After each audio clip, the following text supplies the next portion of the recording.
जी अस्सलाम वालेकुम। कैफेट आज के लेक्चर का आगाज़ करते हैं। Lecture number 85।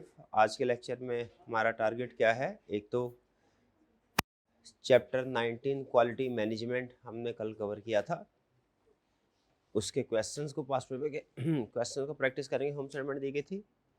फिर इसके बाद हम स्टार्ट करेंगे चैप्टर 18 इंफॉर्मेशन टेक्नोलॉजी, कि हमारे ऑडिट में इंफॉर्मेशन टेक्नोलॉजी का यूज़ कहाँ होगा और कैसे होगा। एंड पे कोई 5 मिनट के करीब हम एक एक्स्ट्रा एक्सरसाइज करेंगे जो आज से ऑनवर्ड हर लेक्चर में होगी। हमारा एक चैप्टर है कंट्रोल वाला, उस कंट्रोल के चैप्टर में केस स्टडीज़ आती हैं, तो उसमें केस स्टडीज़ में क्या क्या कंसेप्ट टेस्ट करता है सिर्फ वो डिस्कस करने हैं 5 मिनट में। ये जो कंट्रोल वाला टॉपिक है, याद रखें इसमें जो नॉलेज है ये डिपेंड करता है आपका सब्सटेंटिव प्रोसीजर के नॉलेज पे। अगर सब्सटेंटिव प्रोसीजर का टॉपिक आपने पढ़ा है और रीज़नेबल अंडरस्टैंडिंग है उसकी आपको, तो इंशाल्लाह कंट्रोल्स में कोई प्रॉब्लम नहीं होगी। क्योंकि मैं चाह रहा हूँ कंट्रोल्स की केस स्टडी हम कुछ साथ साथ अटैम्प्ट करना शुरू कर दें। ठीक है, थ्योरेटिकल कंसेप्ट तो हम पढ़ लेंगे। सबसे पहले होम असाइनमेंट प्रीवियस लेक्चर के कितने स्टूडेंट ने किया, ज़रा हाथ उठाइए। होम असाइनमेंट आधे स्टूडेंट्स ने किया, आधे स्टूडेंट होम असाइनमेंट नहीं किया। चले जी, स्टार्ट करते हैं अब इसकी डिस्कशन।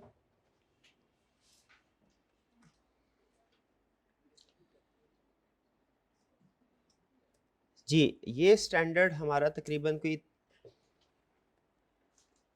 4 अटेम्प्ट्स पहले हमारे सिलेबस में ऐड हुआ है, इसलिए इसमें बहुत से क्वेश्चन पास्ट पेपर की प्रैक्टिस अवेलेबल नहीं है।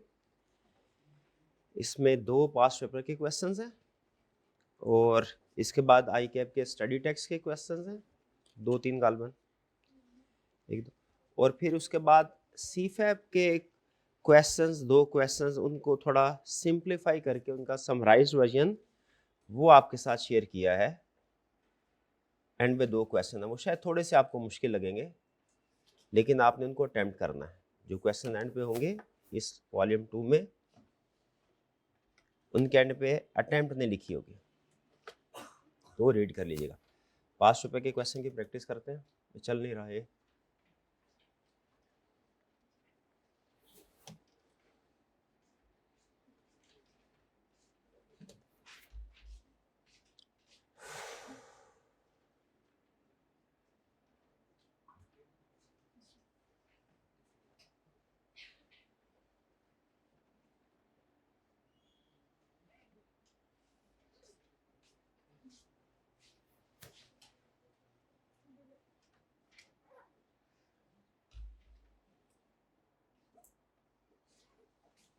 कैसे कोई सेटिंग चेंज की है?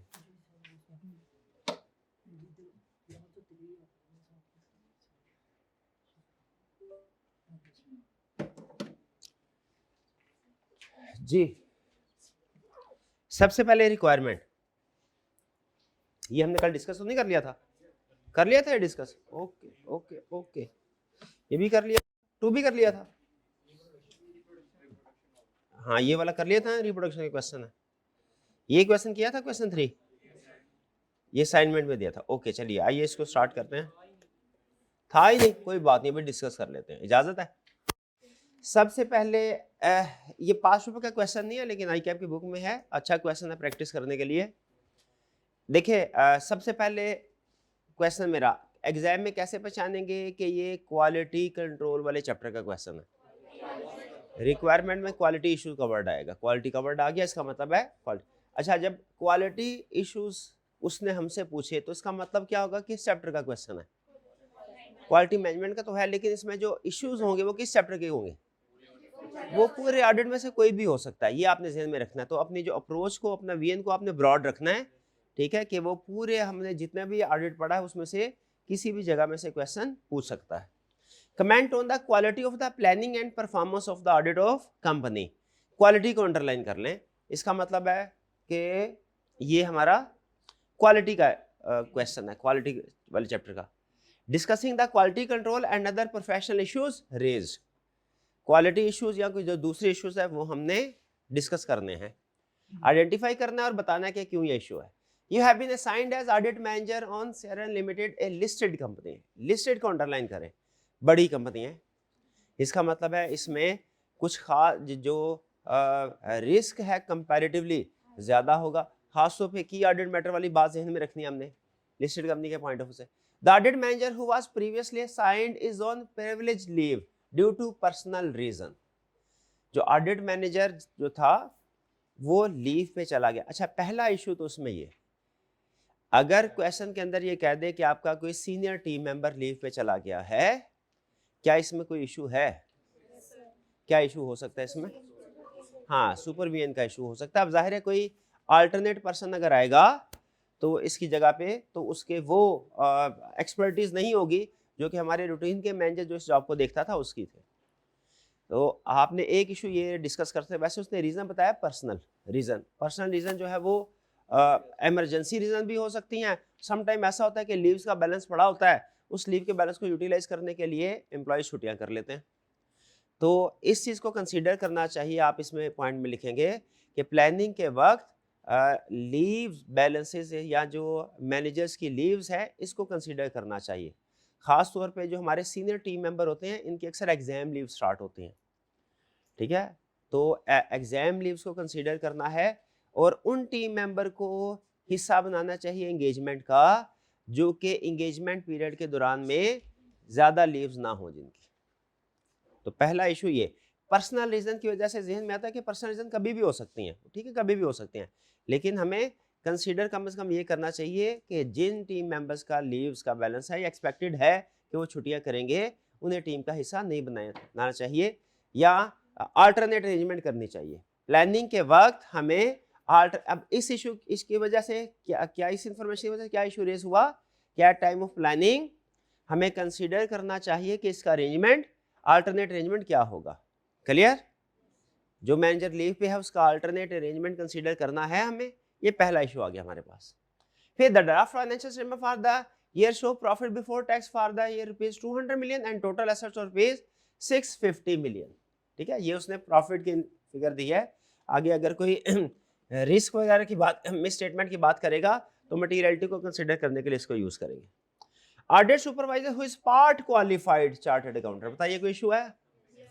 क्या इशू? पार्ट क्वालिफाइड की वजह से, शाबाश, ठीक है, कि रिक्वायर्ड स्किल या कॉम्पिटेंस हो सकता है इसमें ना हो, ठीक है, क्योंकि लिस्टेड कंपनी है तो लिस्टेड कंपनी में सुपरवाइजर का पार्ट क्वालिफाइड होना ये क्वालिटी पे क्वेश्चन मार्क है। तो पार्ट क्वालिफाइड को अंडरलाइन कर लें, एक लीव को अंडरलाइन कर लिया।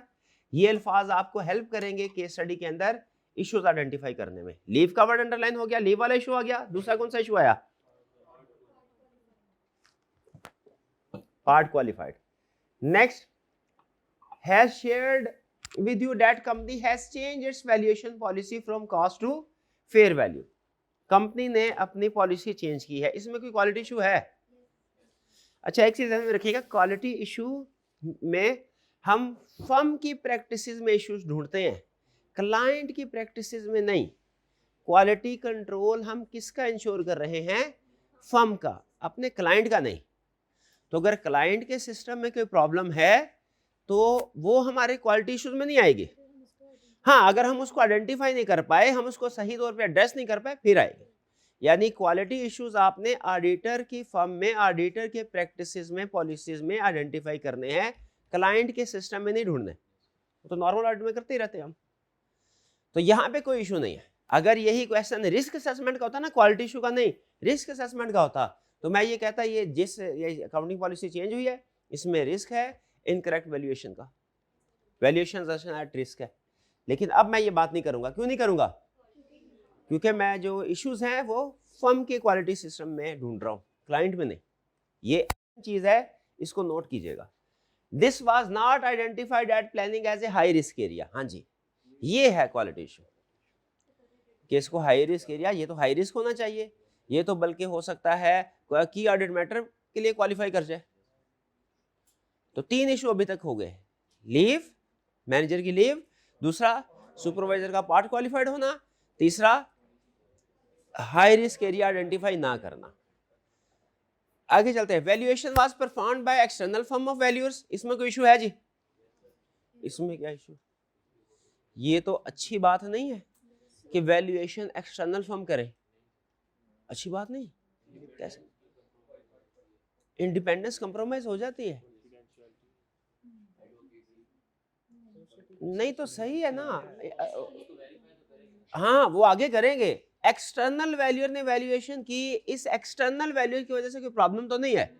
मैं ये तो अच्छी बात है वैल्यूएशन की। अच्छा आगे क्या हुआ? The audit manager as a team has not heard of name before. उन्होंने कभी इसका नाम नहीं सुना। The audit supervisor said that on their website it has been mentioned that they have some very well-known companies as their clients. This information has not been substantiated from any other source. जी क्या issue है इसमें? क्या responsibilities पूरी की गई? नहीं।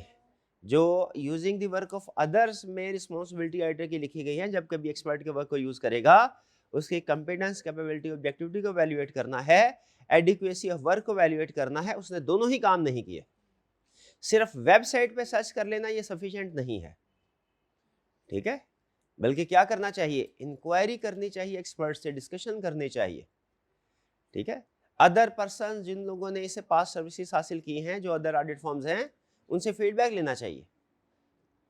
ये publish papers देखने चाहिए इस के क्या है, इस एक्सपर्ट के।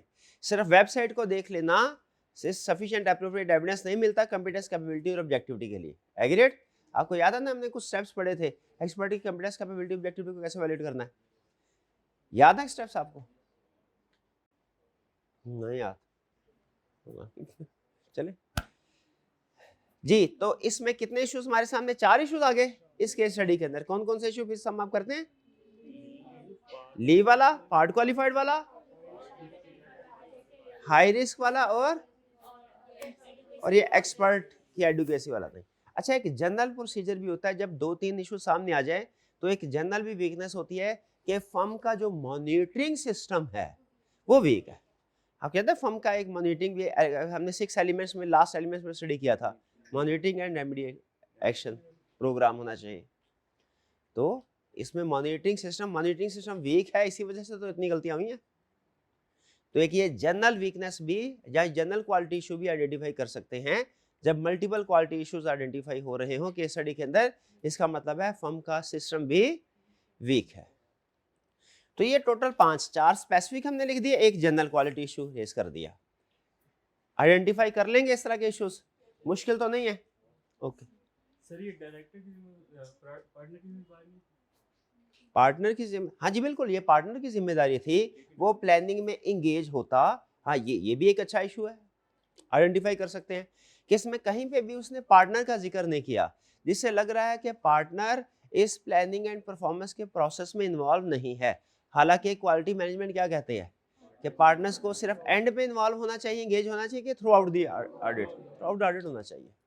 तो बिल्कुल ये छठा, ये भी एक क्वालिटी इशू आ सकता है। सोचे क्या इस इंफॉर्मेशन को सामने रखते हुए कोई और इशू आपके जहन में आ रहा है? ये अच्छा था पार्टनर्स के लैक ऑफ इन्वॉल्वमेंट वाला इशू।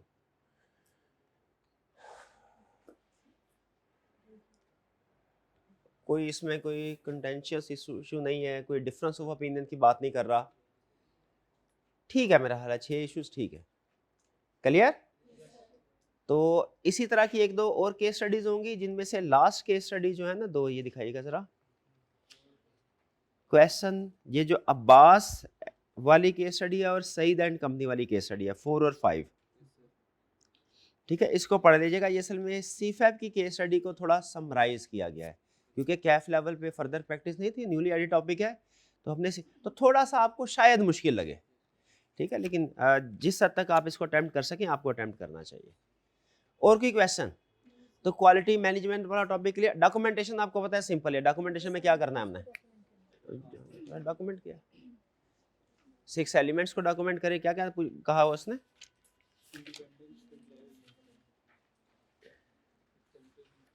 भाई आप किसी और चैप्टर में पहुंचे हुए, आप भी किसी और चैप्टर। सुभान अल्लाह। अच्छा वैसे आपके पढ़ने के स्टाइल से मैं बहुत ही मुतासिर हूँ। कुछ नहीं पता होता क्या चल रहा है सामने, क्या चल रहा है किताब में, क्या खुला है, हम कहीं और हैं, सामने कुछ और चल रहा है, मोबाइल पे कुछ और चल रहा है, पता नहीं क्या। मैं बाकी हैरान हूँ। सुभान अल्लाह। डॉक्यूमेंटेशन में क्या कह रहा है कि जो भी मैटर्स आइडेंटिफाई किए हैं आपने, identify deliberate discussion personal conclusion reach leading to full responsibility है, एथिकल रिक्वायरमेंट है। कह रहा है डॉक्यूमेंट करना एक्सेप्टेंस का डिसीजन कि क्लाइंट को एक्सेप्ट किया आपने, किन बेसिस पे एक्सेप्ट किया, अगर कोई इश्यूज आइडेंटिफाई होते हैं वो डॉक्यूमेंट करें। एथिकल रिक्वायरमेंट्स की कंप्लायंस के क्या टीम जिसको एंगेज करने जा रहे हैं वो इंडिपेंडेंट थी। फिर नेक्स्ट कंक्लूजन, कंसल्टेशन अगर किया आपने, क्योंकि कंसल्टेशन किन मैटर्स में करते हैं, जिनमें कंटेंशियस मैटर्स हो, जो रिस्की मैटर्स हो, ठीक है, कॉम्प्लेक्स मैटर्स। और अगर इंगेजमेंट का क्वालिटी कंट्रोल रिव्यू होना था, क्वालिटी रिव्यू होना था, तो इंगेजमेंट क्वालिटी रिव्यूअर जो है ऑडिट रिपोर्ट से पहले हो चुका हो। सिर्फ एक सवाल का जवाब दीजिए, क्या इंगेजमेंट क्वालिटी रिव्यू हर कंपनी का होता है? किस कंपनी, किस क्लाइंट का होगा? लिस्टेड क्लाइंट्स का, या जिनमें रिस्क ज्यादा होता है। इसीलिए आप देखेंगे क्वालिटी इश्यूज के जितने भी क्वेश्चंस होंगे उनमें एक चीज नोट कीजिएगा, जो क्लाइंट होगा वो लिस्टेड हुआ करेगा अक्सर, बल्कि एग्जाम की हद तक तो हमेशा, ठीक है, क्योंकि अनलिस्टेड का भी हो सकता है अगर रिस्क ज्यादा हो, एथिकल इश्यूज हो, लेकिन एग्जाम में केस स्टडी जब बनाएगा तो वो लिस्टेड, क्योंकि लिस्टेड कंपनीज के लिए रिक्वायर्ड है एंगेजमेंट क्वालिटी रिव्यू। हाँ, तो ये एंगेजमेंट क्वालिटी रिव्यू ही है। ये जो हो रहा है ना, ये बेसिकली आपको क्या बता रही है, क्वालिटी इशू आइडेंटिफाई करने को कह रहा है, तो आपको बेसिकली उस एंगेजमेंट का रिव्यू करने के लिए कह रहा है। जी, क्वेश्चन नंबर 4 और 5 का फर्स्ट पॉइंट देखिए, मैंने बताया आपको, थोड़ा सा ये ना एडवांस क्वेश्चन है, हमने प्रैक्टिस के लिए शेयर किया आपके साथ। 4 और 5 का क्या कह रहा है, फर्म्स मैनेजिंग पार्टनर वाला Abbas Zariwala has taken ultimate responsibility for the system, हाँ, क्वालिटी मैनेजमेंट, ये और senior partner hold ultimate responsibility. देखें, जो क्वालिटी मैनेजमेंट, आपको याद है हमने कंसेप्ट स्टडी किया था कि इंटरनल ऑडिट डिपार्टमेंट जो है, इसे चूंकि इसने मैनेजमेंट के काम को चेक करना है, इसे इंडिपेंडेंट फ्रॉम मैनेजमेंट होना चाहिए, ठीक है। उसी तरह मुझे ये बताइए, फर्म के अंदर जितने पार्टनर्स हैं इंक्लूडिंग मैनेजिंग पार्टनर, वो फर्म के जो क्लाइंट्स हैं उनसे रिलेटेड ऑडिट कर रहे हैं, ऑडिट का क्वालिटी रिव्यू, ऑडिट कर रहे हैं, इंगेजमेंट में इन्वॉल्व है। अगर कोई पर्सन क्वालिटी रिव्यू जिसने करना है, क्या वो इंगेजमेंट टीम का हिस्सा होना चाहिए या उन लोगों के अंडर होना चाहिए कि नहीं? सिंपल क्वेश्चन बताइए, क्यों नहीं होना चाहिए? भाई फर्ज कीजिए हमारी 4 पार्टनर्स है, हर पार्टनर की एक इंगेजमेंट टीम है, और उसमें से एक पार्टनर की, ये सीफैप की एक और केस स्टडी में पॉइंट था, गालबन इसमें भी शायद होगा, एक पार्टनर की टीम का पर्सन सीनियर मैनेजर फारिग है, उसने साल में 3-4 क्लाइंट्स किए हैं, ऑडिट किए हैं, उसके बाद अभी फारिग, उसे हमने क्वालिटी रिव्यू टीम का हिस्सा बना दिया। सही किया क्या? क्यों सही क्यों नहीं किया? 2 रीजन, एक तो ये कि इंटिमिडेशन थ्रेट हो सकता है, क्योंकि वो जिस पार्टनर की चेकिंग करेगा उसी के अंडर खुद भी काम करता है, और दूसरा एक तरह से सेल्फ रिव्यू थ्रेट भी हो सकता है। क्यों? क्योंकि जब क्वालिटी रिव्यू होगा तो पूरे फर्म के सारे क्लाइंट्स जो भी लिस्टेड क्लाइंट्स हैं उनका रिव्यू होगा, तो उसमें उसका अपना क्लाइंट भी आएगा जिसमें वो खुद काम करता रहा है। ये फर्म के अंदर ही सेल्फ रिव्यू थ्रेट राइज हो रहा है, पॉइंट समझ रहे हैं? तो इसीलिए फर्म के अंदर इंडिपेंडेंट डिपार्टमेंट होना चाहिए जिसमें वो लोग हों जो कि ऑडिट में इन्वॉल्व ना हो, ठीक है, जो फर्म के ऑडिट एंगेजमेंट पार्टनर ना हो पार्टनर लेवल के, लेकिन अलग से, जैसे क्वालिटी एश्योरेंस अलग से डिपार्टमेंट है उसके पार्टनर हो, वो ऑडिट करने में इन्वॉल्व ना हो। यही वो आपको बता रहा है कि जो अल्टीमेट रिस्पांसिबिलिटी है क्वालिटी रिव्यू की, वो एक इंडिपेंडेंट पर्सन की होनी चाहिए, वो किसी पार्टनर की नहीं होनी चाहिए, ठीक है। मैं ये अगर फर्ज कीजिए जितने भी टीचर्स हैं, मुझे जिम्मेदारी दी जाती है कॉलेज के जितने भी टीचर्स हैं उनका क्वालिटी रिव्यू करें, ठीक है, तो इसमें क्या प्रॉब्लम है? अपने सब्जेक्ट का भी मैं खुद ही क्वालिटी रिव्यू कर रहा होगा, और हो सकता है अपने किसी दोस्त जो टीचर्स हैं उनके साथ फ्रेंडली रिलेशंस हो तो उनका क्वालिटी रिव्यू। तो ये टीम अलग होनी चाहिए, जिस तरह इंटरनल ऑडिट का कंसेप्ट है ना, इंडिपेंडेंट टीम होनी चाहिए, उसी तरह ये भी, इनका काम भी उसी नेचर का है। क्लियर हुई ये बात? दोनों में सेम पॉइंट है। और कोई क्वेश्चन? चलिए जी नेक्स्ट चलते हैं। अब हम फिर अब नेक्स्ट चैप्टर जो है हमारा इंफॉर्मेशन टेक्नोलॉजी, स्टार्ट करें जी इंफॉर्मेशन टेक्नोलॉजी का। ओके, आईटी का जो चैप्टर है इसके बारे में एक चीज सुन लीजिए। अमूमी तौर पे अकाउंटेंट को समझा जाता है और ऑडिटर को समझा जाता है, इनकी फील्ड जो है वो डिफरेंट है और आईटी की फील्ड डिफरेंट है। और इंफॉर्मेशन टेक्नोलॉजी हम अकाउंटेंट या ऑडिटर को समझ में नहीं आने वाली तो सिर्फ रट्टा लगाएं, ऐसी बात नहीं है।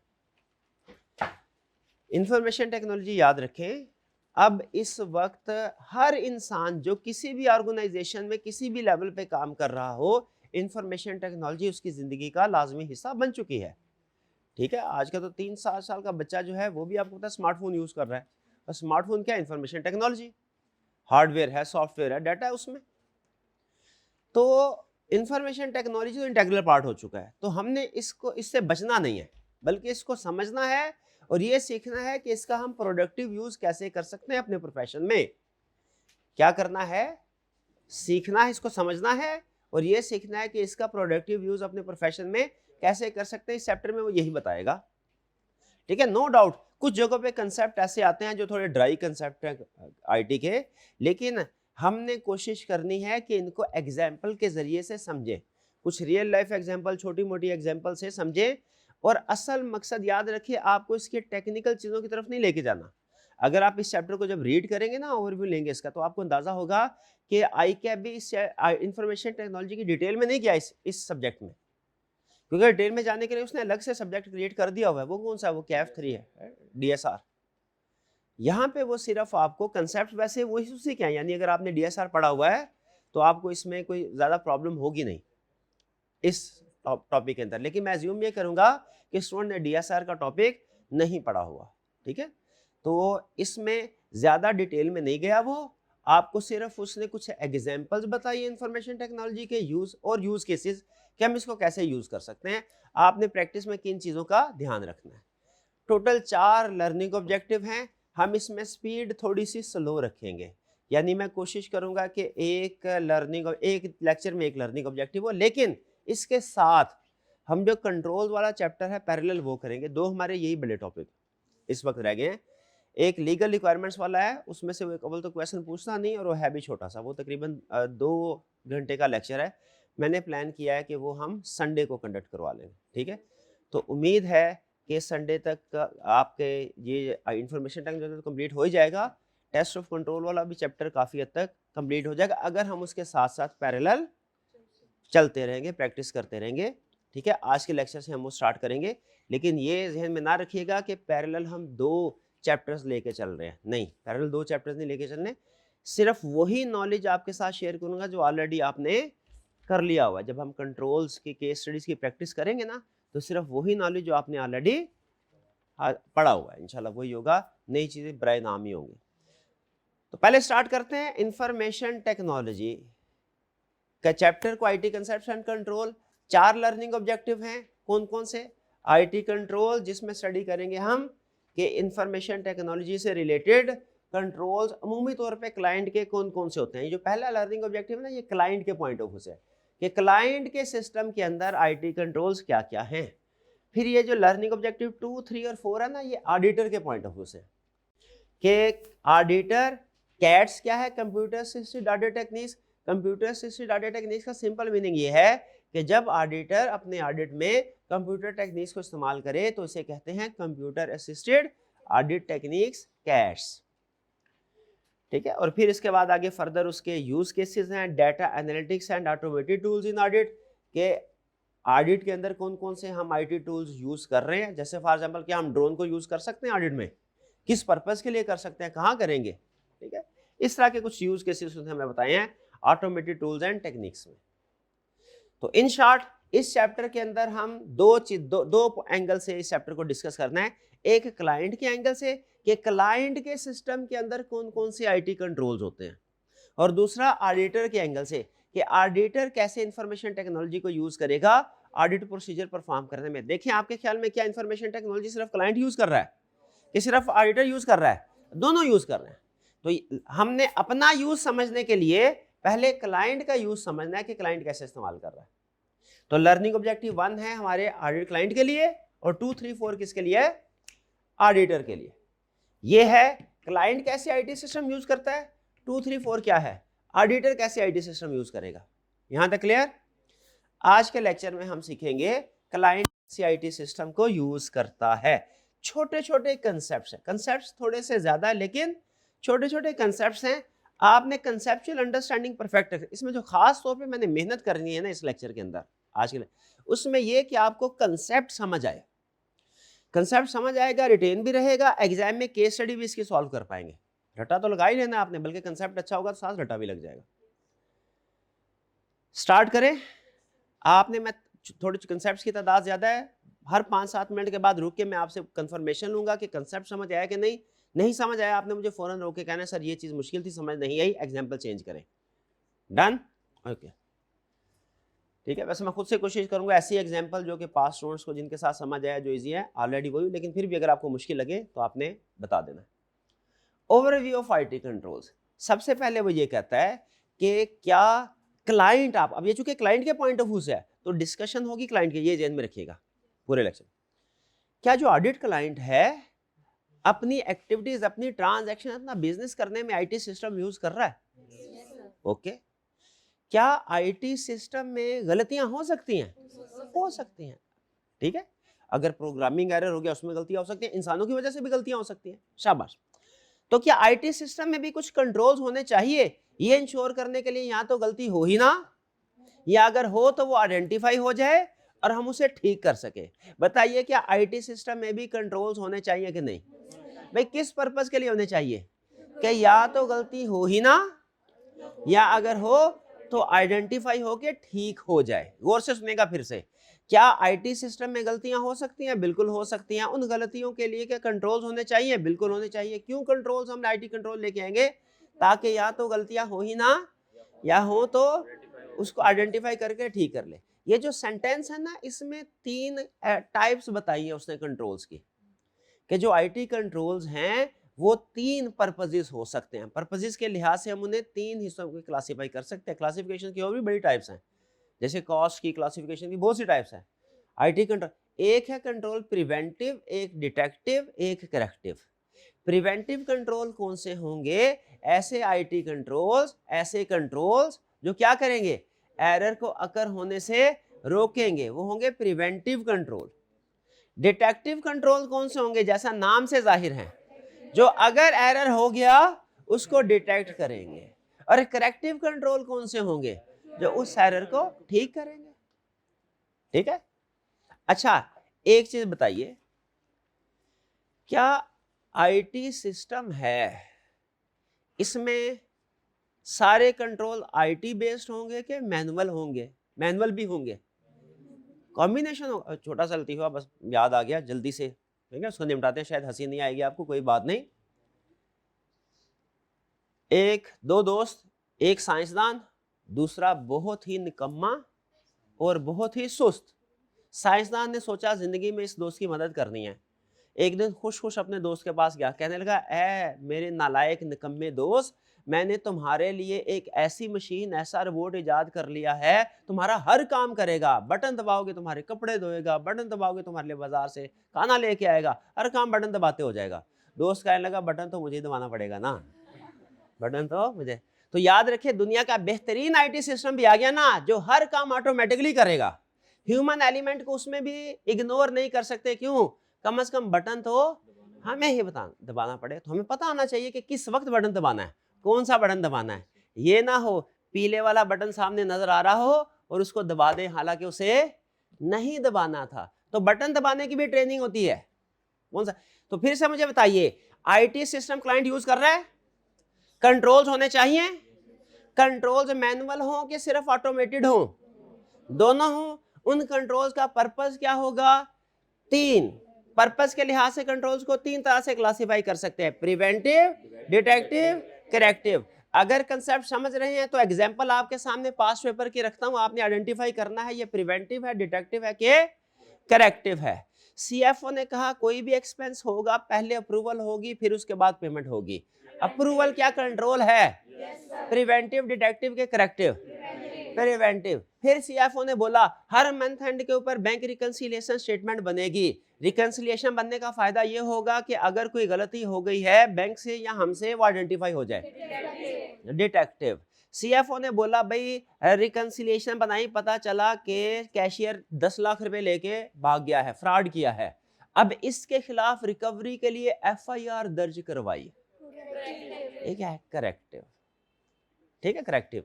अच्छा, प्रिवेंटिव, डिटेक्टिव, करेक्टिव तो आपने आइडेंटिफाई कर दिया। जरा सोच के मुझे बताइए, ये जो मैंने आपको तीनों एग्जांपल दी, ये मैनुअल एग्जांपल थी कि ऑटोमेटेड थे? मैनुअल एग्जांपल थी। अप्रूवल भी मैनुअल अमूमी तौर पे, रिकंसिलिएशन भी मैनुअल अमूमी तौर पे, और FIR भी मैनुअल अमूमी तौर पे। अच्छा, अब थोड़ा कुछ ऑटोमेटेड कंट्रोल की भी एग्जांपल हो जाए कि ऑटोमेटेड सिस्टम में प्रिवेंटिव, डिटेक्टिव, करेक्टिव कंट्रोल्स क्या होते हैं।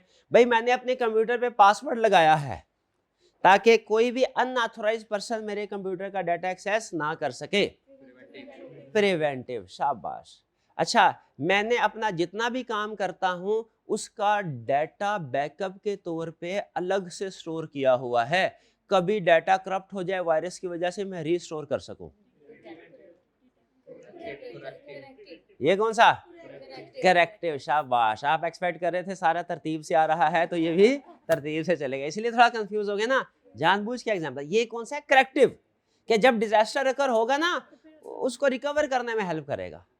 अच्छा, कंप्यूटर के अंदर एक ऑप्शन है, एक्सप्लोरर में आपने देखी होगी, वैसे भी एक ऑप्शन है, लॉग मेंटेन होता है हर एक्टिविटी का, ताकि अगर कोई पर्सन अन्ना, फर्ज कीजिए किसी ने पासवर्ड मेरा तोड़ लिया, तो पासवर्ड तो टूट गया, लेकिन हर एक्टिविटी का लॉग मेंटेन हो रहा होगा, जो ये इंश्योर करेगा कि हर ट्रांजैक्शन का रिकॉर्ड रखा जाए, पता चले बाद में कि किसने एक्सेस किया था, कहां से एक्सेस किया था। बताइए, ये जो लॉग मेंटेन करना है जिससे बाद में वो बंदा पकड़ा जाएगा जिसने हमारे सिस्टम का एक्सेस किया था, ये कौन सा है? ये डिटेक्टिव है। क्लियर? समझ आ गई बात की? एक बस आखिरी, प्रिवेंटिव, डिटेक्टिव, करेक्टिव समझ आ गई।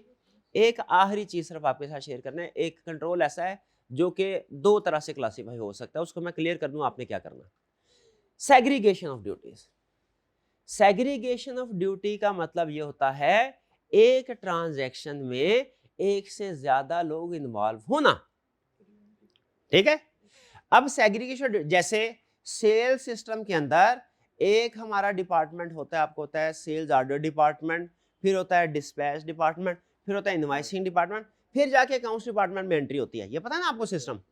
तो जरा मुझे बताइए, सेग्रीगेशन होना, सेग्रीगेशन ड्यूटीज होना कौन सा कंट्रोल है भला? प्रिवेंटिव, शाबाश। क्यों भला? क्योंकि अगर सेल्स ऑर्डर डिपार्टमेंट कोई गलती करेगा तो अकाउंट्स डिपार्टमेंट में रिकॉर्डिंग होने से पहले डिस्पैच वाला पकड़ लेगा, डिस्पैच वाला गलती करेगा, अकाउंट्स डिपार्टमेंट में रिकॉर्ड होने से पहले इनवॉइसिंग वाला उसको पकड़ लेगा, इनवॉइसिंग वाला गलती करेगा तो अकाउंट्स डिपार्टमेंट वाला जाहिर है वो भी अपना कंट्रोल अप्लाई करता है उसको। तो सेग्रीगेशन ड्यूटी क्या हुआ? प्रिवेंट। क्लियर? ओके, चलिए ये तो कंसेप्ट हो गया। पहला हमारा स्टॉप, चेक पॉइंट। यहां तक कोई प्रॉब्लम हो तो बताइए। कोई प्रॉब्लम, मुश्किल तो नहीं? क्या सीखा जरा क्विक रिवीजन कीजिए। अभी तक हमने IT controls, different types, automated भी हो सकते हैं, मैनुअल भी हो सकते हैं। टाइप्स है 3 पर्पस के लिहाज से, प्रिवेंटिव, डिटेक्टिव, करेक्टिव। हमने एक एक दो दो एग्जाम्पल के साथ प्रिवेंटिव, डिटेक्टिव, करेक्टिव का कंसेप्ट समझ लिया। डन जी। चलिए आगे चलते हैं। अब सुनिए, आपको याद है हमारा एक कंसेप्ट था risk at financial statement level और रिस्क एट असर्शन लेवल। जिस स्टूडेंट को ये कंसेप्ट याद है ना, अब अगला कंसेप्ट उसके लिए आसान। आगे चले ना, अब आपकी तरफ से इजाजत है? ओके, कोई स्टूडेंट बता सकता है कि क्या कंसेप्ट था? ये risk at financial statement level और रिस्क एट असर्शन। शाबाश, कौन बताएगा? ये मेरे भाई बताएंगे। शाबाश, उन्होंने काफी मेहनत की है सब्जेक्ट में। मेरे भाई आप बताइए।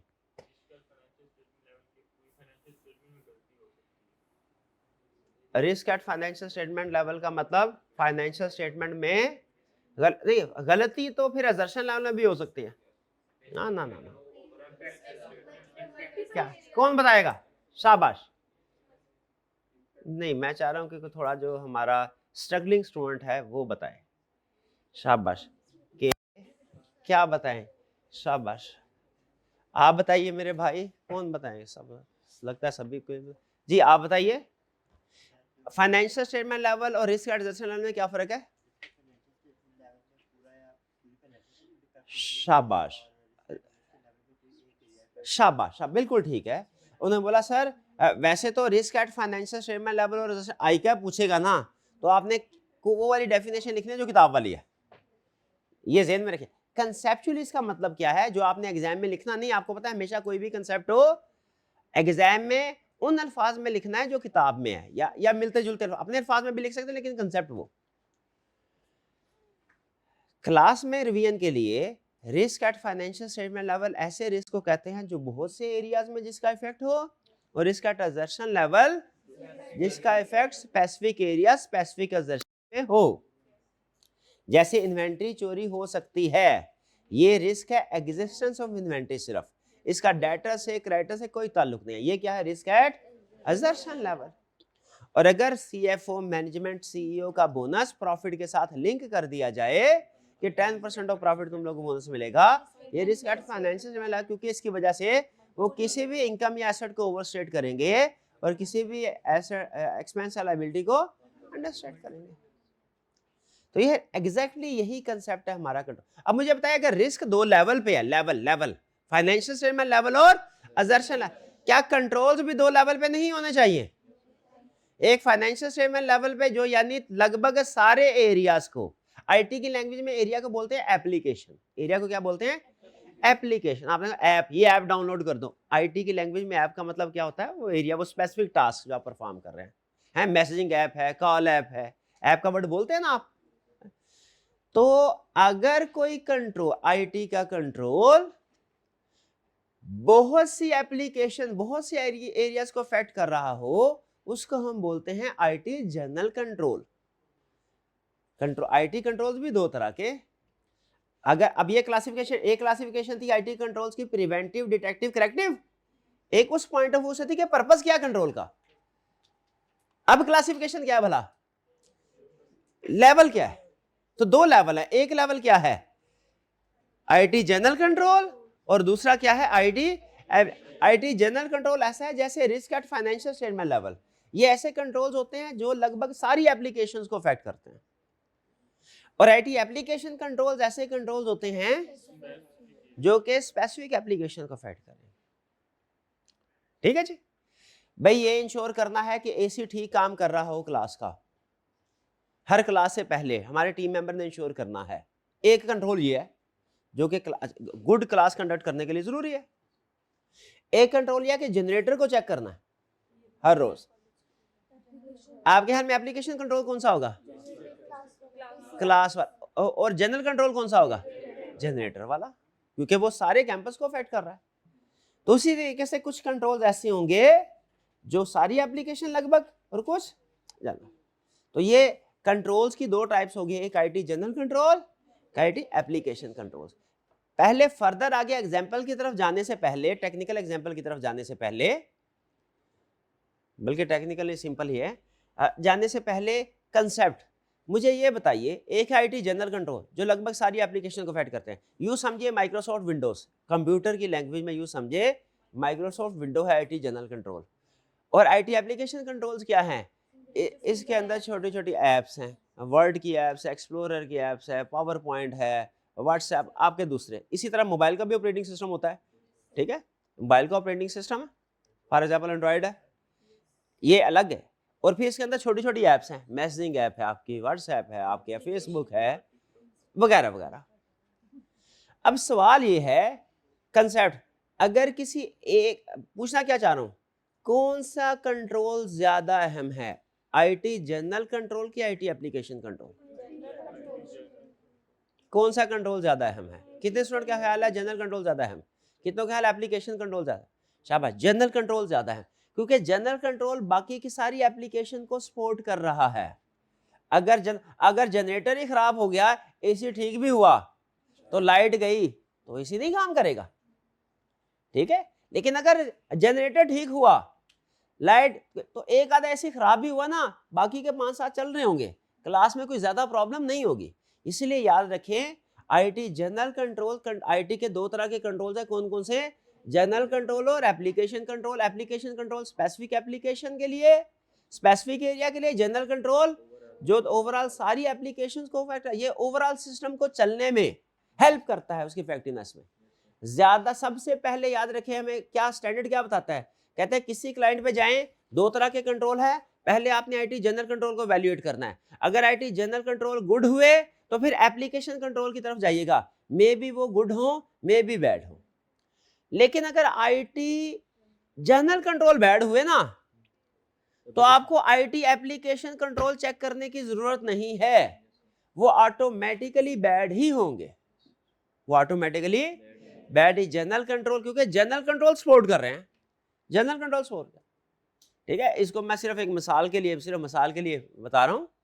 फर्ज करें अगर किसी मुल्क की, पाकिस्तान की बात नहीं कर रहा, पाकिस्तान की बात, किसी मुल्क की जो टॉप लेवल मैनेजमेंट है, फॉर एग्जांपल प्राइम मिनिस्टर है, चीफ मिनिस्टर, अगर फर्ज करें ये करप्ट हो तो बाकी अवाम का क्या हाल होगा, वहां भी करप्ट, और अगर ये नेक लोग हो तो अवाम में भी अच्छी हो, में वो मिक्सर होगी फिर, लेकिन अगर ऊपर करप्शन हो तो फिर नीचे भी मोस्ट ऑफ द पब्लिक क्या होगी, लाइकली टू बी।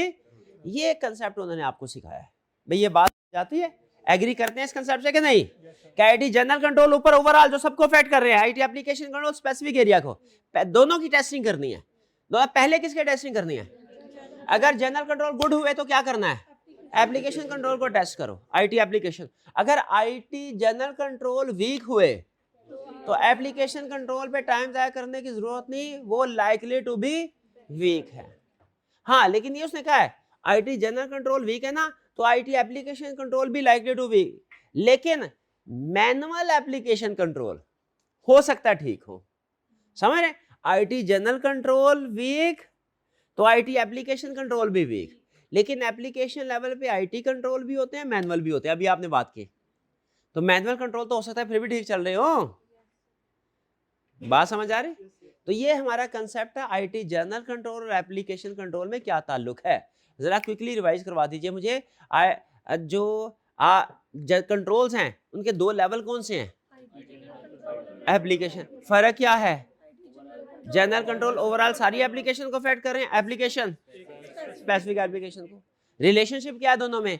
पहले आईटी जनरल कंट्रोल को वैल्यूएट करो, अगर वो इफेक्टिवली ऑपरेट कर रहे हैं तो एप्लीकेशन को टेस्ट करो, और अगर जनरल कंट्रोल वीक है तो आईटी एप्लीकेशन कंट्रोल भी वीक होंगे, लेकिन मैनुअल एप्लीकेशन कंट्रोल गुड हो सकते हैं, उनको टेस्ट कर लें। डन? तो अगर आईटी जनरल कंट्रोल स्ट्रांग है, एप्लीकेशन कंट्रोल को टेस्ट करना चाहिए। आईटी जनरल कंट्रोल वीक है, एप्लीकेशन कंट्रोल्स को टेस्ट करना चाहिए। आईटी वाले एप्लीकेशन कंट्रोल टेस्ट नहीं करने, मैनुअल वाले एप्लीकेशन कंट्रोल टेस्ट कर सकते हैं। डन जी? ये दूसरा चेक पॉइंट है, यहाँ पे रुक के एक दफा क्विकली सोच लें, रीड करना चाहे तो रीड कर लें, और मुझे बता दीजिए क्या ये कंसेप्ट समझ आया, इसमें कोई प्रॉब्लम तो नहीं? ओके, आगे चलते हैं। अब हम कैटेगरी स्टडी करेंगे। कैटेगरी किस किस की? कैटेगरी अब पूछे ना सर जरा जनरल कंट्रोल की एग्जांपल्स तो बता दें, पूछे क्या जनरल कंट्रोल की एग्जांपल्स तो बता दे, और एप्लीकेशन कंट्रोल की एग्जांपल्स तो बता दे। तो सर में जनरल कंट्रोल एप्लीकेशन कंट्रोल की एग्जांपल है स्टेज वाइज, डिफरेंट स्टेजेस हैं, ठीक है? आईटी जनरल कंट्रोल की डिफरेंट स्टेजेस हैं।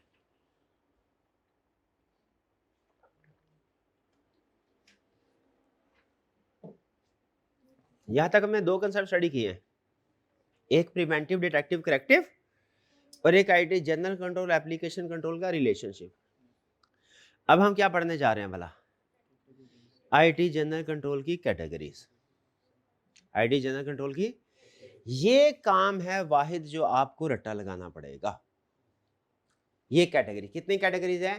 पहली category development and acquisition of IT system, दूसरी category documentation and testing of program changes, तीसरी category prevention and detection of unauthorized changes, चौथी category using the correct version of program and data files, पांचवी category access control, छठी category ensure continuity of operation. आपने इसमें जो example जहन में रखनी है वो ये कि हमारा कॉलेज जो कि पहले प्योर मैनुअल सिस्टम पे था, अब इंफॉर्मेशन टेक्नोलॉजी की वजह से कोरोना के बाद फैसला किया कि हम भी आईटी सिस्टम बाय करेंगे, हैवी इन्वेस्टमेंट करेंगे ताकि ऑनलाइन लेक्चर्स को सपोर्ट किया जा सके। तो बताइए क्या हमें हैवी इन्वेस्टमेंट करनी चाहिए? ओके, इस हैवी इन्वेस्टमेंट को अचानक कर लेना चाहिए कि कुछ चीज़ों को जहन में रखना है? किन चीज़ों को ध्यान में रखना है वो देख लीजिए। सबसे पहले ऐसा नहीं है कि बाजार में जाके हम कहे भैया कोई भी सॉफ्टवेयर दे दो, नहीं, याद रखिए सॉफ्टवेयर कौन सा आपने बाय करना है ना एक्वायर करना है, या अगर आपकी अपनी सॉफ्टवेयर टीम है जो कि रेयर होगा तो अपनी तो डेवलप करना है। अगर ज्यादातर हम एक्वायर करेंगे लेकिन डेवलप भी कर सकते हैं अगर आपकी अपनी सॉफ्टवेयर हाउस और टीम हो तो याद रखिएगा हर इंडस्ट्री के लिए अलग सॉफ्टवेयर है। एक सॉफ्टवेयर सारी इंडस्ट्री के लिए सूटेबल नहीं होता। एक आपका सॉफ्टवेयर इवन एक इंडस्ट्री के अंदर सारी कंपनीज के लिए सूटेबल नहीं होता। एक कंपनी ऐसी है जो सिर्फ कैश सेल कर रही है, एक सिर्फ क्रेडिट सेल कर रही है, एक दोनों सेल कर रही है, दोनों के लिए सॉफ्टवेयर डिफरेंट होंगे।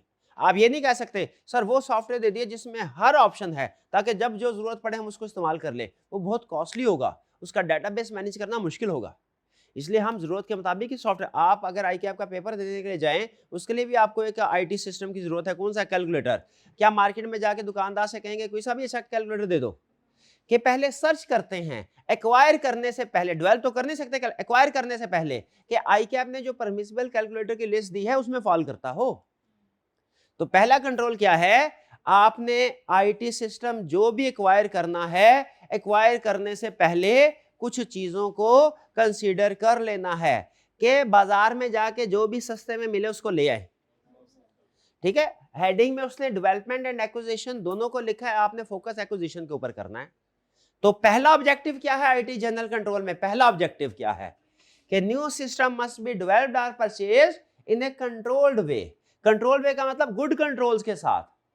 ठीक है, this ensure they meet business needs and operate properly. Meet business needs, यह सबसे अहम है।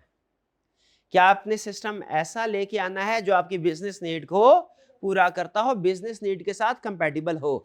नीड 10 की है तो ना 12 वाला हो ना 8 वाला हो, एग्जैक्ट 10 वाला नीड्स पूरी करता हो।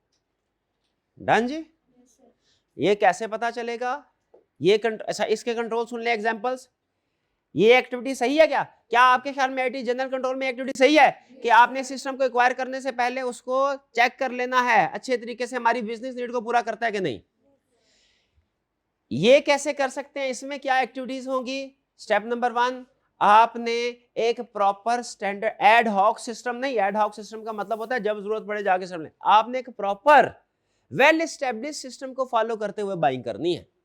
वेल एस्टेब्लिश सिस्टम कौन सा होता है? जिसमें आप standard method, design, documentation, testing और अप्रूवल के यूज करते हैं। स्टैंडर्डाइज सिस्टम फॉलो करना है। अब स्टैंडर्डाइज सिस्टम की डिटेल नीचे दे रहा है।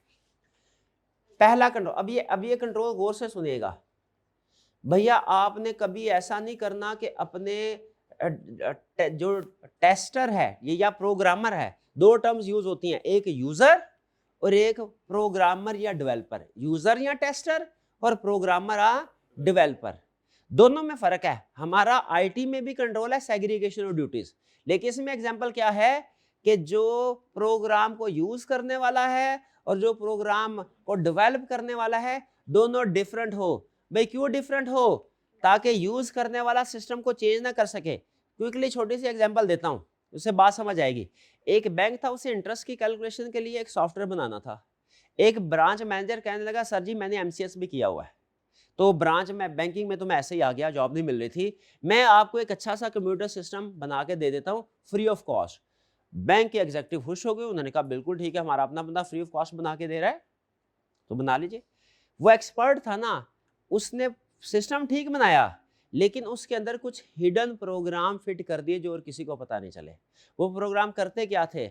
हर मंथ एंड पे जो इंटरेस्ट की कैलकुलेशन होती थी ना अकाउंट होल्डर की, उसमें जो पॉइंट्स के बाद वाला इंटरेस्ट होता था वो एक उसने सीक्रेट अकाउंट क्रिएट किया था, वो उसमें ट्रांसफर हो जाते थे पैसे। अब बैंक का तो डेबिट और क्रेडिट बराबर होता था, क्यों भला?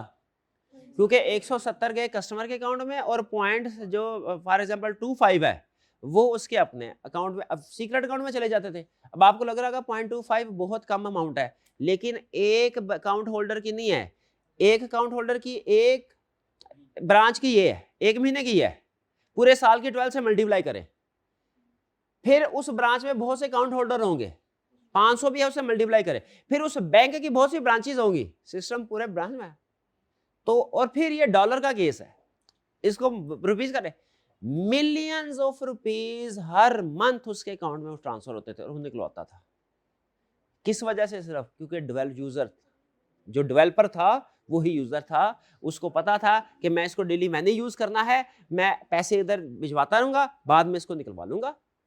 अब अगर डिपार्टमेंटल स्टोर पे आपका जो कैशियर बैठा हुआ है, उसके पास मुझे बताइए, अगर सिस्टम उसने खुद ही, उसके पास क्या क्वांटिटी को चेंज करने की अथॉरिटी होती है? ऐसा ही है।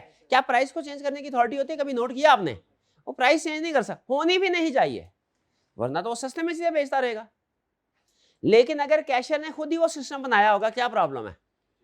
चेंज कर सकता है। इसलिए असूल ये है कि जो आईटी की वर्ल्ड में सेग्रीगेशन ऑफ ड्यूटीज का मतलब क्या है कि जो पर्सन आपके सिस्टम को यूज करेगा वो अलग होना चाहिए, यूजर या टेस्टर, और जो आप डिजाइन करेगा, प्रोग्रामर या डेवलपर, वो अलग पर्सन होना चाहिए, दोनों सेम नहीं होने चाहिए, वरना यूजर जब चाहे सिस्टम को चेंज कर देगा। ये पॉइंट से एग्री करते हैं?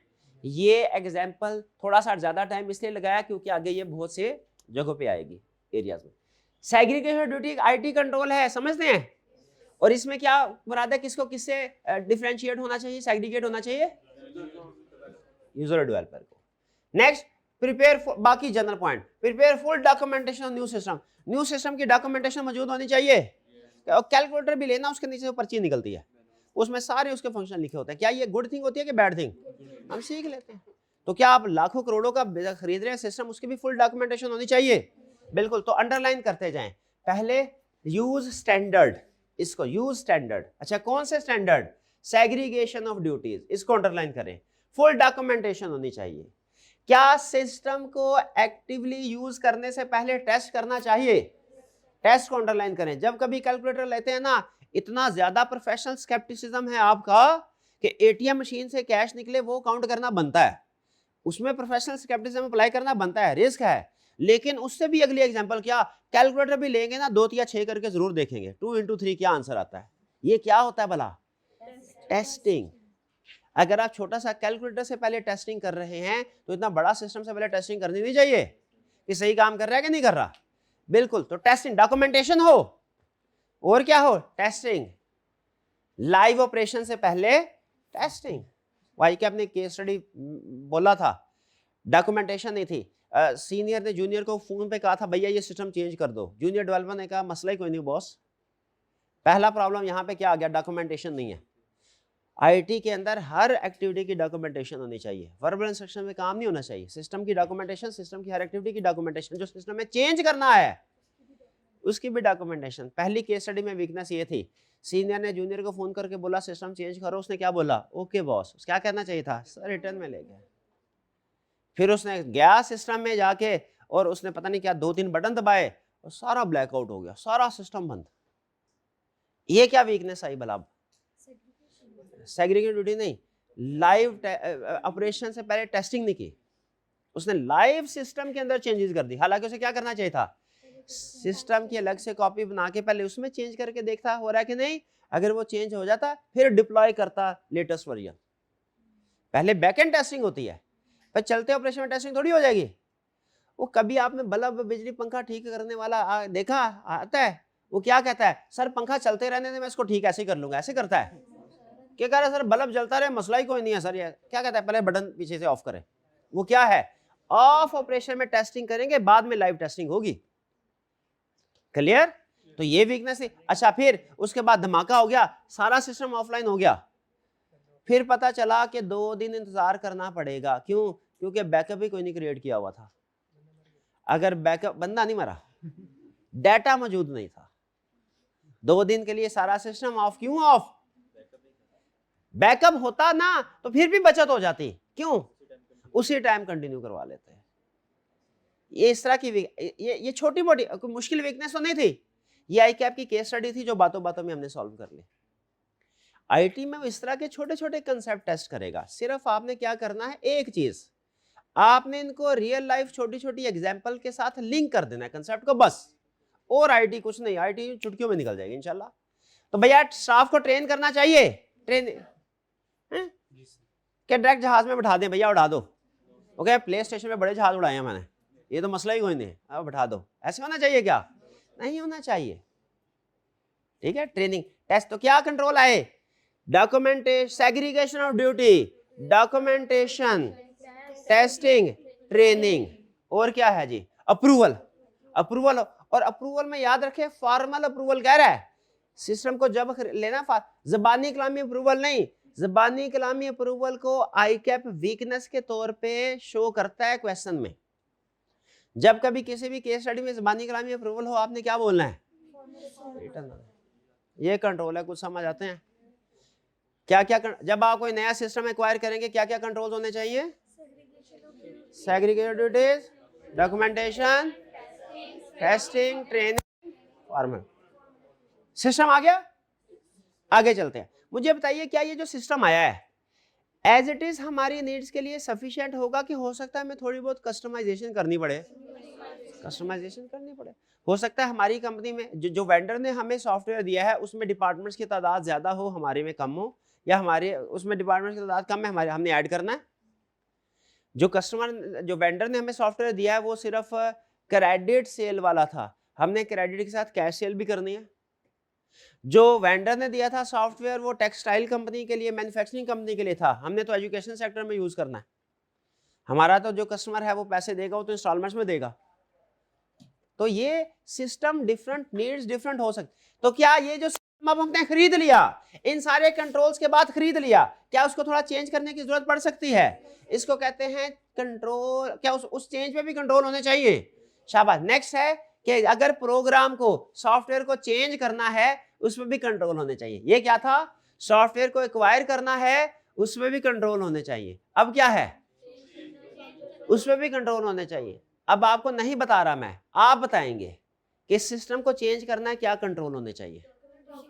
डॉक्यूमेंटेशन से भी पहले अप्रूवल। शाबाश। फॉर्मल अप्रूवल हो चेंज की, अपनी मर्जी से थोड़ी करते रहे। और डॉक्यूमेंटेशन हो, शाबाश। और टेस्टिंग हो, शाबाश। और ट्रेनिंग हो, चेंजेस की भी ट्रेनिंग हो। छोटी ट्रेनिंग होगी इसकी, बड़ी नहीं लेकिन होगी। क्लियर? डॉक्यूमेंटेशन हो, शाबाश। देख ले आगे, यही कंट्रोल्स है। मुश्किल तो नहीं है ये। क्यों? क्योंकि जो चेंज है ना, चेंज करना, ये भी मिनी एक्विजिशन ही आता है। अगर आप सिस्टम के अंदर कोई चीज छोटी सी ऐड करते हैं ना, चेंज करते हैं, ये भी एक तरह से देखिए यही है। क्या है? Documentation and testing program changes के इसका मतलब क्या है कि जो रनिंग सिस्टम है ना उसमें भी अपडेट्स की रिक्वायरमेंट्स होती है। तो आपने अगर उस सिस्टम को चेंज करना है उस पर भी कंट्रोल्स होने चाहिए। कौन कौन से कंट्रोल्स? डॉक्यूमेंट करें, टेस्ट करें, ट्रेन करें, अप्रूवल लें, वही कंट्रोल्स। क्लियर? कोई प्रॉब्लम तो नहीं? आगे चलें। अच्छा, नेक्स्ट है भाई। अच्छा, चेंज ना दो तरह के होते हैं। चेंज कितनी तरह के होते हैं? एक वो जो होने चाहिए, जो बॉस ने बोले हैं, जो टीम ने रिक्वेस्ट की है, सर इससे काम एफिशिएंट होगा, एक चेंज हुआ है। एक चेंज कौन है? जो नेगेटिव है, जो हैकर करता है। हैकर करता है हमारे सिस्टम को। हैकर हमारे सिस्टम को क्या करता है? हैक करके फाइल्स को डिस्टर्ब कर देगा, डिलीट कर देगा, करप्ट कर देगा। ये क्या है? इनक्रिप्ट नहीं करेगा, करप्ट करेगा। करप्ट, इनक्रिप्ट तो हम करते हैं, इनक्रिप्ट गुड थिंग है, करप्ट करना फाइल को बैड थिंग है। ठीक है जी? अच्छा, तो अब क्या है? अब देखें, अभी जो आपने मुझे चेंजेस के कंट्रोल बताए वो क्या बताए? गुड। कि अगर ऑथराइज चेंज कैसे करेंगे, अगर हमने चेंज करने हैं वो कैसे करेंगे। अब क्या है? अनऑथराइज चेंज से कैसे बचना है। अनऑथराइज चेंज से क्या मुराद है? जो बोर्ड ऑफ डायरेक्टर ने अप्रूव नहीं किए, कोई और अपनी तरफ से कर। ठीक है? मुझे सिर्फ एक चीज बता दे, उसके बाद जवाब आप बताएंगे। कंट्रोल मैंने नहीं बताने, मैंने जो कंसेप्ट बताना था बता दिया। अब इससे ज्यादा मैं कंसेप्ट कोई नहीं बता रहा आपको, बस आईटी का कंसेप्ट इतना ही था। क्या जो अनऑथराइज चेंज सिस्टम में हो सकती है ना? एग्री करते हैं पक्का?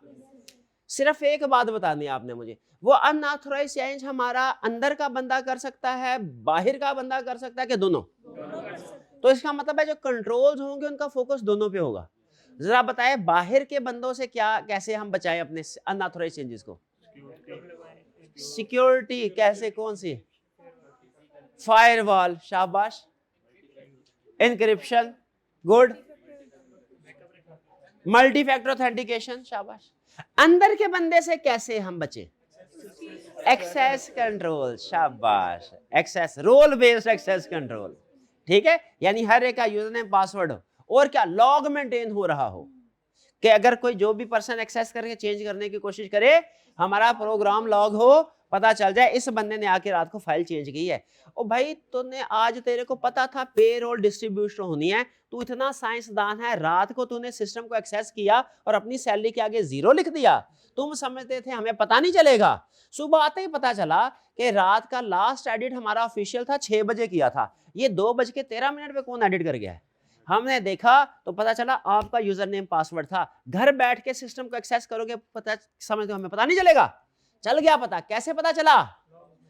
लॉग में। लॉग क्या होता है? हिस्ट्री, जो भी एक्टिविटी आप कंप्यूटर में करते हैं, रियल लाइफ में भी आप जो भी एक्टिविटी करते हैं उसकी भी हिस्ट्री मेंटेन हो रही होती है, लेकिन वो हमारे स्कोप से बाहर है, ठीक है। और स्कोप में क्या है आज के लेक्चर के स्कोप में कि कंप्यूटर के अंदर जो भी एक्टिविटी परफॉर्म करेंगे तो लॉग भी एक रिकॉर्ड है। भाई बात समझ आए?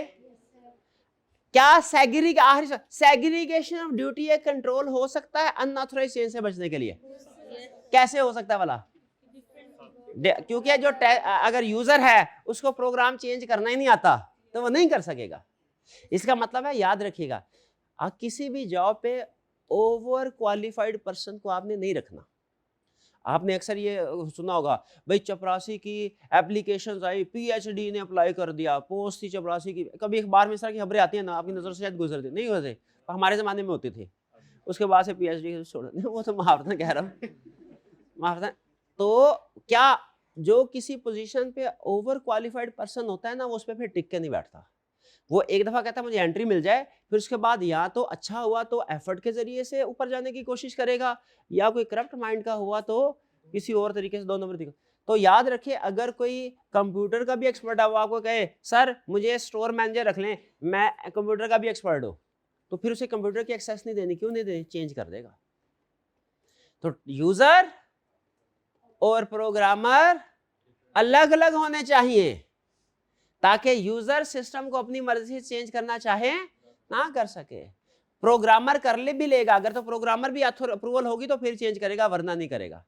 लेकिन कर भी लो तो सिस्टम को यूज तो नहीं कर सकेगा ना, एक्चुअल ट्रांजैक्शन तो नहीं पास कर सकेगा। भाई ये प्रिवेंशन, ये दोनों को पढ़ के मुझे बताएं, इन दोनों में फर्क समझ आ रहा है आपको?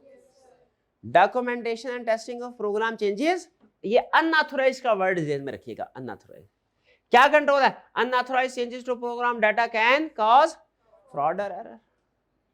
तो क्या कंट्रोल होने चाहिए? सेग्रीगेशन ड्यूटीज होनी चाहिए किस किस में? प्रोग्रामर में और ऑपरेटर में। और क्या?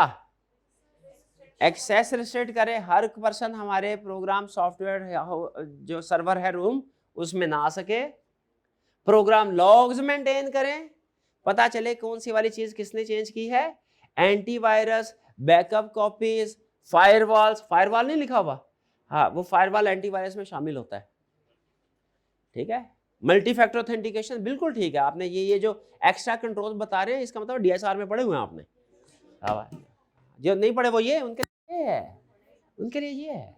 वो मैं इसलिए बता रहा हूँ क्योंकि कुछ स्टूडेंट्स जो लिखे हुए हैं ना उससे ज्यादा कंट्रोल बता रहे हैं, तो जिन्होंने नहीं पढ़ा वो परेशान ना हो, क्योंकि वो किस लिए बता रहे ज्यादा, किसी और शब्द, लेकिन वो जरूरी नहीं है, लिख ले तो अच्छी बात है।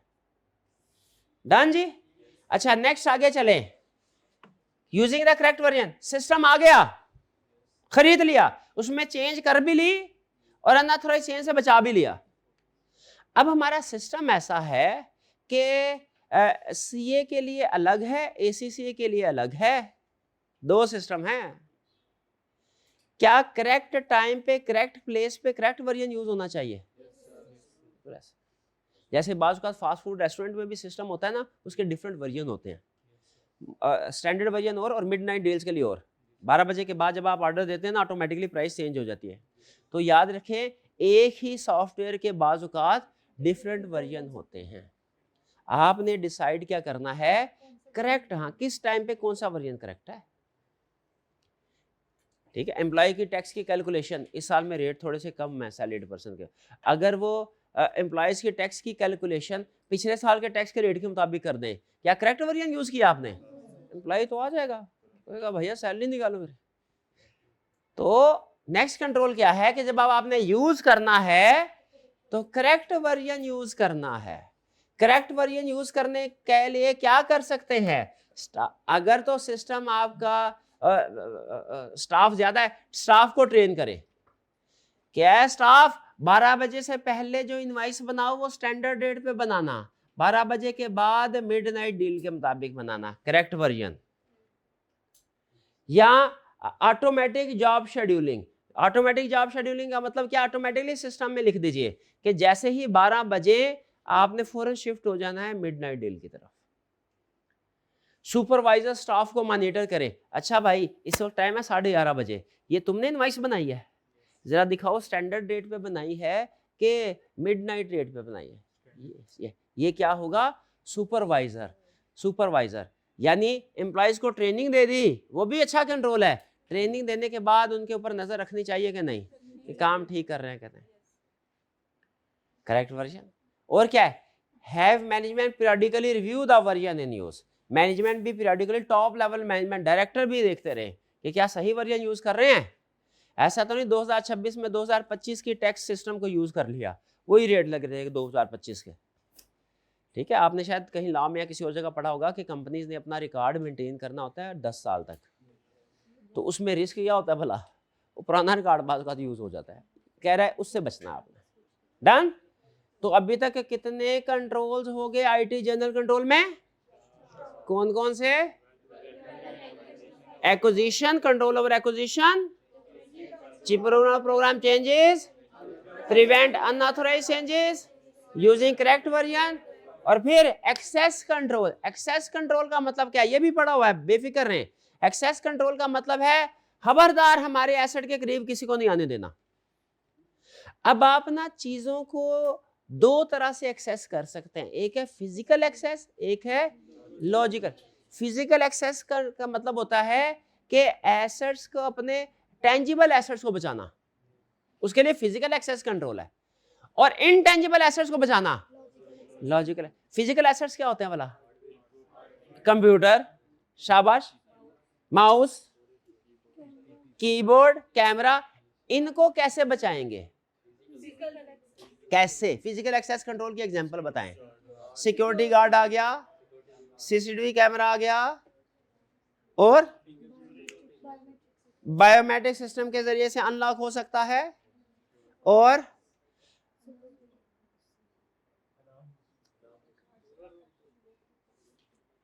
मस्जिद में जो गल्ला है उसके साथ जंजीर, गल्ला दूर की बात है, वो जो पानी पीने वाला गिलास है उसके साथ जंजीर लगा दी, ये कौन सा कंट्रोल है, physical access control. Physical access control, ठीक है। ये क्या करेंगे, फेंसेस। आपने देखा होगा बाज़ औक़ात कुछ वो मूवीज में होता है, वो बड़ा सा घर होता है, उसके इर्द गिर्द फेंसेस लगे होते हैं, कोई आ ना जाए, कोई आना जाए, बाढ़ लगी होती है, ये क्या है, फिजिकल। लॉजिकल एक्सेस कंट्रोल क्या है, हमारे इनटेंजिबल एसेट के करीब कोई ना आ सके। इनटेंजिबल एसेट्स कौन से हैं हमारे भला, डाटा, सॉफ्ट, तो उसको कैसे प्रोटेक्ट कर सकते हैं, फायरवॉल के जरिए से, लॉगिन पासवर्ड के जरिए, एंटीवायरस के जरिए से। बेहतरीन बात समझ आ गई। एक्सेस कंट्रोल का मतलब क्या है भैया, हमारे एसेट के करीब ना आना। एक्सेस कंट्रोल का मतलब क्या है, एसेट के करीब ना आना। फायरवॉल इंस्टॉल किया है, जल जाओगे। अब एक्सेस कंट्रोल दो तरह के हैं, कौन कौन से, फिजिकल एक्सेस कंट्रोल क्या करता है, हमारे कौन से एसेट को प्रोटेक्ट करता है, टेंजिबल। लॉजिकल एक्सेस कंट्रोल किस लिए है, इंटेंजिबल। ओके, तो आईटी जनरल कंट्रोल 5 कैटेगरीज पढ़ ली आपने। पहली कैटेगरी कौन सी थी, एक्विजिशन, दूसरी चेंजेस, तीसरी अनऑथराइज्ड चेंजेस, फिर उसके बाद करेक्ट वर्जन, और फिर एक्सेस कंट्रोल, और फिर आखिरी। अल्लाह करे ये सारे कंट्रोल चलते रहे जिंदगी सुकून इंशाल्लाह। लेकिन अच्छे की उम्मीद रखनी चाहिए, बुरे के लिए तैयार भी। क्या हो अगर किसी दिन अचानक ऐसी आग लगे कि सब कुछ तबाह बर्बाद हो जाए। देखो छोटी सी बात याद आ गई, किसी बंदे के सारे फैक्ट्री, बहुत बड़ी फैक्ट्री थी, सारी जल गई, सब कुछ तबाह बर्बाद, सब रहा, सारे अफसोस करने के लिए आए। देखा वो अपनी जली फैक्ट्री के बाहर उसने एक बोर्ड लगाया हुआ है, बोर्ड के ऊपर क्या लिखा हुआ था, सारी चीजें जल गई है, सिर्फ एक चीज बच गई है, एतमाद, बिजनेस कल से दोबारा शुरू करूंगा। ठीक है, ये है रिकवरी, कि जब कभी प्रॉब्लम आ भी जाए, सब कुछ भी जल जाए, तो फिर भी क्या, कुछ ना कुछ बैकअप प्लान करना है, ताकि क्या किया जा सके, कंटिन्यूटी ऑफ ऑपरेशन, अगले ही दिन से बिजनेस फिर से स्टार्ट किया जाए। ये है कंटिन्यूटी ऑफ ऑपरेशन। एतमाद किस पे, एतमाद अपने आप पे, एतमाद से भी बिजनेस हो सकता है, बिजनेस हो सकता है। तो आपका क्या हाल है, किसी ने फिर उसको लोन नहीं दिया होगा उसका एतमाद देख के, इंश्योरेंस, शाबाश। कंटिन्यूटी ऑफ ऑपरेशन में बताएं क्या होना चाहिए, कंटिन्यू। अच्छा मुझे बताइए, हमारे एसेट जल गए, अब कंटिन्यूटी ऑपरेशन का मतलब है कुछ ऐसे आपने स्टेप्स लेने हैं कि अगर सब कुछ तबाह बर्बाद हो जाए फिर भी आप सिस्टम को चलाने के काबिल हो जाए कुछ ही अरसे में। जो एसेट जल गए वो कहां से, आप इंश्योरेंस करवाई होगी। जो डाटा जल गया बैकअप होगा। अच्छा, और जो सॉफ्टवेयर हैं आरजी तौर पे बाजुकात आप दूसरे सर्विस लेवल एग्रीमेंट होते हैं, दूसरी कंपनी से एग्रीमेंट करते हैं, सर अगर हमें प्रॉब्लम हुई आप हमें अपना नेटवर्क इस्तेमाल करने की, अपने रिसोर्स इस्तेमाल करने की इजाजत दे दें, और अगर आपको प्रॉब्लम हुई हम इजाजत। ये आपस में कंपनीज एक दूसरे के साथ एग्रीमेंट करती हैं। ये खासतौर पर टेलीकम्युनिकेशन सेक्टर के अंदर कंपनीज का एक दूसरे के साथ ये सपोर्ट करते हैं दूसरे को, हालांकि कंपेटिटर हैं। इसको बोलते हैं service level agreement. Service level agreement का मतलब ये भी होता है कि आपने किसी वेंडर के साथ एग्रीमेंट किया कि भैया जब हमारी चीजें खराब होगी तो ठीक करना, वो चीजें ठीक कर। ये सर्विस मेंटेनेंस एग्रीमेंट्स ये भी रिकवरी के लिए जरूरी होते हैं। तो भैया क्या क्या चीजें होंगी जरूरी कंटिन्यूटी ऑफ ऑपरेशन को इंश्योर करने के लिए, insurance, backup agreements, vendor agreements, maintenance agreements. Clear? ये जनरल कंट्रोल खत्म। आईटी जनरल कंट्रोल कितनी एग्जांपल थी, कैटेगरीज कितनी थी, 6। हर कैटेगरी के अंदर एग्जांपल थे। मुझे सिर्फ कैटेगरी सुना दे कौन कौन सी थी IT general control. Acquisition, changes, unauthorized changes, correct version, access control, continuity operation. Done. हर एक के अंदर 3-3, 4-4 एग्जांपल फिट कर देंगे। वैसे आई कैप केस स्टडी एक्सपेक्टेड है पूछेगा, जो असाइनमेंट में भी कल डिस्कस भी करेंगे। इसके बाद कौन से वाले कंट्रोल थे बड़ा।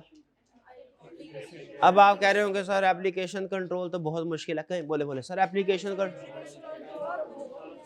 दुनिया की हर एप्लीकेशन जब भी काम करेगी 3+1 स्टेप्स, 3 स्टेप्स में करेगी, इनपुट, प्रोसेसिंग, आउटपुट। तो कंट्रोल जो तो एप्लीकेशन कंट्रोल्स क्या है, input control, processing control, output control. और एक है control over master file and standing data, कि आपका जो परमानेंट डाटा है वो सिक्योर। इनपुट कंट्रोल का मकसद क्या है, आपने सिस्टम में जो इनपुट डालन, आईटी के एक बड़े मशहूर कहावत है, गार्बेज इन गार्बेज आउट। आपका डाटा फारग है ना, आपका सिस्टम जितना मर्जी बेहतरीन हो, आप जितने मर्जी बड़े साइंसदान हो, डाटा फारग है, रिजल्ट भी फारग है, जीरो। इसीलिए पहला इनपुट कंट्रोल्स का मतलब क्या है कि जो आप इनपुट कर रहे हैं डाटा वो करेक्ट हो। एप्लीकेशन कंट्रोल में दूसरा कंट्रोल है प्रोसेसिंग, वर्किंग ठीक हो। फिर क्या है, आउटपुट, जो जनरेट हो रही है रिपोर्ट्स वो ठीक हो। और master file and standing data का मतलब है जो परमानेंट डाटा है वो करेक्ट हो। अब गुड थिंग हमारे सिलेबस में उसने सिर्फ कहा है सबसे अहम भाई एप्लीकेशन कंट्रोल के 4 स्टेप्स हैं, 3 है वैसे, चौथा जो सपोर्ट करता है उसको, input control, processing control, output control, master file standing data. आई कैप कहता है जो सबसे अहम है सिर्फ वही डिटेल में बताऊंगा, इनपुट। वैसे इसको मजीद एग्जांपल से पहले समझ लेते हैं कि ये ना हो कि वो एग्जांपल के बगैर ही निकल जाए आगे। पेरोल शीट अगर मैन्युअली प्रिपेयर करते हैं गलतियों का चांस है। हमने फैसला किया कि जो पेरोल शीट है वो एप्लीकेशन के जरिए प्रोसेस होगी। डन। अब हमने एक सॉफ्टवेयर इंस्टॉल किया एप्लीकेशन, उसमें जो कंपनी के परमानेंट एम्प्लॉइज कौन कौन से हैं, ये डाटा कहां से आएगा, मास्टर फाइल से। मास्टर फाइल का डाटा ठीक होना चाहिए। डन। अच्छा ओके, अब इसमें इनपुट क्या है भला, कि किस एम्प्लॉय ने कितने घंटे काम किया या कितने दिन काम किया, किस एम्प्लॉय की सैलरी कितनी है, ये क्या है इनपुट, ये data input. Name of employees भी इनपुट समझे, ये मास्टर फाइल से आएगा। हर एम्प्लॉय ने कितने घंटे काम किया, ये भी इनपुट। हर एम्प्लॉय की सैलरी कितनी है, आवरली या मंथली, ये भी इनपुट। ये सारी चीजें ठीक होनी चाहिए, ये क्या है इनपुट कंट्रोल। अब आगे इनको मल्टीप्लाई करके तो जो कैलकुलेशन आती है, ये सारा प्रोसेसिंग, भाई हाउस रेंट अलाउंस ऐड कर दो, मेडिकल अलाउंस ऐड कर दो, फिर उसके बाद टैक्स की डिडक्शन करो, ये सारी कैलकुलेशन क्या प्रोसेसिंग भी गुड होनी चाहिए, ये प्रोसेसिंग कंट्रोल है। फिर उसके बाद सैलरी शीट जनरेट होगी, सैलरी शीट, इसकी सैलरी शीट इसको मिल जाए, इसकी शीट उसको मिल जाए, ऐसे चलेगा कि कॉन्फिडेंशियल होनी चाहिए। ये है आउटपुट कंट्रोल। आउटपुट कंट्रोल का मतलब क्या है कि जो भी सिस्टम का आउटपुट रिपोर्ट जनरेट हो रही है वो कॉन्फिडेंशियल रहे, सही बंदे तक पहुंचे। तो एप्लीकेशन कंट्रोल कितने हो गए, इनपुट, प्रोसेसिंग, आउटपुट और मास्टर फाइल या स्टैंडिंग डाटा। आई कैप कहता है सिर्फ इनपुट कंट्रोल बताऊंगा। अब मैंने आपको नाम बताने हैं, बस आपको खुद पता चल जाएगा इनपुट कंट्रोल है, नाम बताने हैं। रेंज टेस्ट कभी सुना है आपने? रेंज टेस्ट का मतलब क्या आता है, जो इनपुट है कम से कम वैल्यू इतनी हो, ज्यादा से ज्यादा इतनी हो। एम्प्लॉय की एज है कम से कम 16 साल हो, ज्यादा से ज्यादा 70 साल हो। अगर गलती से किसी की 35 एज थी, 10 एक्स्ट्रा लग गया, 350 हो गया, सिस्टम एक्सेप्ट कर ले कि हमारा 350 साल से एम्प्लॉय है? नहीं, ये क्या कहलाता है, रेंज। अगर आपने किसी एंट्री के ऊपर, किसी फील्ड के ऊपर, किसी अमाउंट के ऊपर मिनिमम और मैक्सिमम दोनों लिमिट्स लगाई है, इसे बोलते हैं रेंज। और अगर सिर्फ आपने ये बोला है कि मैक्सिमम सिर्फ या मिनिमम सिर्फ, ये क्या होगा, लिमिट। लिमिट टेस्ट और रेंज टेस्ट में फर्क समझ आ रहा है? अच्छा, तो फिर मुझे बताइए, एक दो और एग्जांपल हो जाए। आपने बताना है रेंज टेस्ट है कि लिमिट टेस्ट। पेरोल के अंदर हमारा कंट्रोल है कि सैलरी 20,000 से कम और 1 लाख से ज्यादा नहीं होनी चाहिए, रेंज। इन्वेंट्री में कंट्रोल है हमारा कि मिनिमम इस क्वांटिटी से 10 यूनिट से नीचे इन्वेंट्री नहीं जानी चाहिए, यही तो ऑर्डर इशू कर दो, लिमिट। सेल सिस्टम में हमारा कंट्रोल है कि किसी कस्टमर को मैक्सिमम इतनी सेल करनी है, क्रेडिट सेल, इससे ज्यादा नहीं, ये भी लिमिट। समझ रहे, लिमिट, लिमिट हायर या लोअर एक एंड पे लगे। सीक्वेंस टेस्ट क्या है, ट्रांजैक्शन सीक्वेंस में रिकॉर्ड होनी चाहिए। अगर पिछली सेल की ट्रांजैक्शन 560, अगली कौन सी होनी चाहिए, 61। ये टेस्ट करना कि डॉक्यूमेंट्स में जरा चेक करें बुक का सीक्वेंस कंट्रोल लगा है। रैंडमली कोई भी पेज निकालें और देखिए अगले 3-4 पे देख के क्या सीक्वेंस है, सीक्वेंस कंट्रोल गुड है। एग्जिस्टेंस चेक देखना है कि जो एम्प्लॉय पेरोल में आ रहे हैं एक्चुअली ह्यूमन रिसोर्स के रिकॉर्ड में है कि नहीं, एग्जिस्टेंस चेक। ठीक है, जरा देखें ये चैप्टर कौन सा है, 18। टेबल ऑफ कंटेंट्स की लिस्ट में जाके देखें, वहां पे चैप्टर 18 मौजूद है, या टेबल ऑफ कंटेंट में से कोई चैप्टर उठा के देखें। टेबल ऑफ कंटेंट्स में से देखें चैप्टर 7, देखें बुक के अंदर मौजूद है, होना चाहिए कि नहीं। तो इसका मतलब एग्जिस्टेंस चेक भी गुड है, सारे चैप्टर मौजूद है। कभी कभी ना मिस प्रिंटिंग हो जाती है, वो चैप्टर गायब हो जाता है, वो बुक वापस करनी पड़ती है। फिर सीख कंप्लीटनेस चेक। कंप्लीटनेस चेक का मतलब, अच्छा इसका मतलब पता है क्या, आईटी के अंदर ये इसका ताल्लुक ट्रांजैक्शन से नहीं है, इसका ताल्लुक है फील्ड से। कंप्लीट आईटी में आप फॉर्म फिल करते हैं ना, उसके अंदर डिफरेंट कॉलम होते हैं। आपने नोट किया कोई कोई रेड के साथ होता है, इसको फिल करना रिक्वायर्ड है। अगर आप फिल ना करें क्या फॉर्म प्रोसेस हो जाएगा। यह है कंप्लीटनेस चेक कि जितनी भी रिक्वायर्ड फील्ड है सारी की सारी पूरी हो, रिकॉर्ड हुई हो। डुप्लीकेट चेक आप खुद ही बता देंगे, क्या समझ आ रही है डुप्लीकेट चेक। एक ट्रांजैक्शन 2 दफा ना हो, एक ही सीआरएन 2 दफा सिस्टम में नहीं आना चाहिए, ठीक है। एक ही शनाख्ती कार्ड के एक ही नंबर के दो शनाख्ती कार्ड इशू हो सकते हैं क्या? एक ही मोबाइल नंबर दो लोगों को ये सारे सिस्टम हुआ है जिनमें डुप्लीकेशन को इंश्योर किया जाता है कि ना हो। बैच टोटल का मतलब क्या है? एक होता है real time system, real time processing, sale की ट्रांजैक्शन जैसे जैसे हो रही है वैसे वैसे रिकॉर्ड करते जाए। एक होता है बैच सिस्टम, साथ साथ रिकॉर्ड करने की क्या जरूरत है? सारा दिन चाय पीते हैं, सिगरेट पीते हैं, शाम को 50 ट्रांजैक्शन होगी, सारी की सारी इकट्ठी रिकॉर्ड करेंगे और गिन लेंगे। क्या मैनुअल ट्रांजैक्शन कितनी थी? 50, और सिस्टम में कितनी रिकॉर्ड हुई? 50। तो ठीक है काम, ये क्या कहलाता है? Batch total. भाई बात समझ आई कि नहीं आई? फिर से पढ़ें, देखिए कंसेप्ट समझ में आता है। हमारे एप्लीकेशन कंट्रोल के कितने टाइप्स हैं? 4। कौन कौन से? कैटेगरी इनपुट और प्रोसेसिंग और आउटपुट और मास्टर फाइल सेंड। हमारे सिलेबस में आई कैब ने सिर्फ एक ही एग्जांपल रखी है इनपुट की। क्या क्या एग्जांपल? लिमिट टेस्ट क्या है? लोअर से कम ना हो, हायर से ज्यादा ना हो अमाउंट, ये है लिमिट। रेंज टेस्ट क्या है? लोअर से भी कम ना हो, हायर, दोनों एंड पे कंट्रोल लगाया, रेंज टेस्ट। सीक्वेंस टेस्ट क्या है? ट्रांजैक्शन सीक्वेंस में रिकॉर्ड होनी चाहिए, दरमियान में ये ना 10 के बाद 15 आ जाए, 12 आ जाए। सीक्वेंस एग्जिस्टेंस चेक क्या है? कि जो ट्रांजैक्शन रिकॉर्ड हो रही है वो ऑथोराइज्ड हो। ऑथोराइज्ड रिकॉर्ड में जो जिस इसकी एग्जांपल क्या ध्यान में आए? जिस एम्प्लॉय को पेमेंट हो रही है उसका रिकॉर्ड ह्यूमन रिसोर्स डिपार्टमेंट में एग्जिस्ट करे, अगर नहीं कर रहा तो वो फेक एम्प्लॉय है। एग्जिस्टेंस। कंप्लीटनेस का मतलब क्या? फॉर्म। इसमें कंप्लीटनेस का ताल्लुक वो जर्शन नहीं हो के ट्रांजैक्शन नहीं, फॉर्म के अंदर जितनी भी फील्ड्स हैं, खाने डब्बे हैं, सारे फिल हों, वरना बाद में डाटा का एनालिसिस नहीं हो सकेगा। डुप्लीकेट चेक क्या है? दो दफा ट्रांजैक्शन रिकॉर्ड ना हो एक। हाँ, एक सीआरएन के 2 स्टूडेंट। अब बैंक में हमने ट्रांजैक्शन की, एक 10,000 निकलवाए, 2 दफा मैसेज आ गया, कौन सा कंट्रोल वीक है? डुप्लीकेट।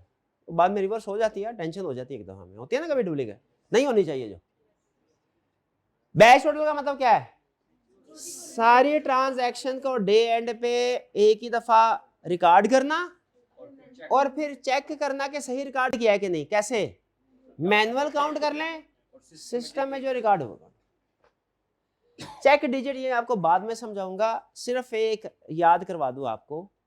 आपका आईडी कार्ड का नंबर अपने जहन में लेके आए, उसके एंड पे एक डिजिट है, उस डिजिट का एक खास मकसद है, वो शो करवाता है वो। हाँ, अगर आपके आईडी कार्ड के एंड पे जो डिजिट है वो इवन आ रहा है तो इसका मतलब है वो फीमेल का आईडी कार्ड है, और अगर ऑड आ रहा है वो मेल है।